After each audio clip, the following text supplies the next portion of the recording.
5 नमाजें पढ़ाता है, सारी जिंदगी बच्चों को अलिफ बा ता सा पढ़ाता है, वो बेचारा सारी जिंदगी पीर बन ही नहीं सकता।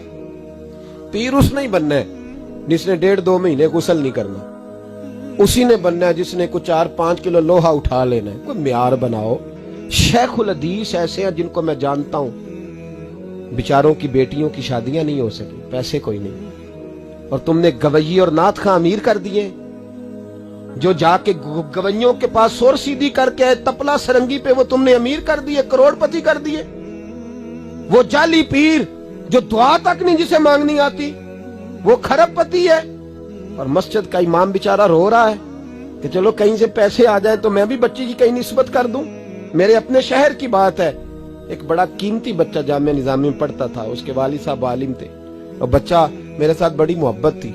छोड़ छाड़ के वो बच्चा कहने लगा मैं साउथ कोरिया जा रहा हूं, मैंने नहीं पढ़ना। 2-3 साल से छोड़ गया। उसके अब्बा ने मुझे फोन किया कि आपसे बड़ी अकीदत रखता है, आप इसको समझाएं। मैंने फोन किया, मैंने कहा बेटा तू पढ़। कहने लगा हजरत साहब अब्बा जी 35 साल मस्जिद में रहे हैं, मेरी बहनें इस तरह की हैं कि शायद कभी गैर महरम को मेरी बहनों ने भी ना देखा हो। तीनों की तीनों कुरान की हाफिज़ा हैं, फाजिल अरबी अदीब अरबी किया, सारा दिन कुरान पढ़ती हैं। थक गया मेरा बूढ़ा सफेद दाढ़ी वाला आलिम बाप रिश्ता ढूंढते पर रिश्ता नहीं मिला, क्योंकि हम मस्जिद की छत पे रहते हैं। एक बीबी रिश्ता देखने आई थी, और जब वो छत पे चढ़ने लगी, रिश्ता दिखाने वाली उसको लेके आई, छत पे चढ़ने लगी तो चढ़ते चढ़ते कहने लगी ओहो ये मस्जिद में रहते हैं, मेरा बेटा ससुराल आएगा तो दोस्तों कहां बिठाएगा, मैंने नहीं करना रिश्ता। कहते हैं मिन्नत की मेरे बाप ने कि छत पे जाके देख तो ले। कहने लगी ना भाई रिश्ता नहीं करना। इतना जुल्म इस कौम ने किया, इतनी ज्यादती। कहने लगा साहब मैंने नहीं पढ़ना, मैंने माल कमाना है, इसलिए कि मेरी बहनें रोती हैं। खुदा का खौफ करो, एक नात से भी गुजारा हो जाता है, मेहरबानी करो। और नात के लिए शोर की जरूरत नहीं होती, इश्क की जरूरत होती है। बस कर दो, बड़ा हो गया। मदारस के बच्चों को वो रोटी खाने को मिलती है जो मैं और आप खाएं तो बीमार हो जाएं, बीमार हो जाएं, जो मदारस के बच्चों को रोटी खाने को मिलती है।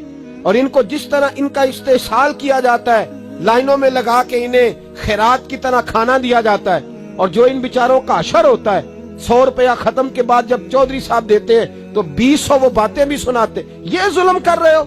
रबीउल अव्वल आएगा तो यहाँ जनाब मेले लगेंगे, और यहाँ हालत ये होगी कि 25,000, 50,000, 60 कहां से आया तुम्हारे पास पैसा? यहाँ लुटाने के लिए पैसे हैं। और मस्जिद का इमाम मिन्नत करे 6 साल के बाद भी कि 2,000 बढ़ा दो, तो कहते कारी साहब इतने पैसे नहीं जमा होते।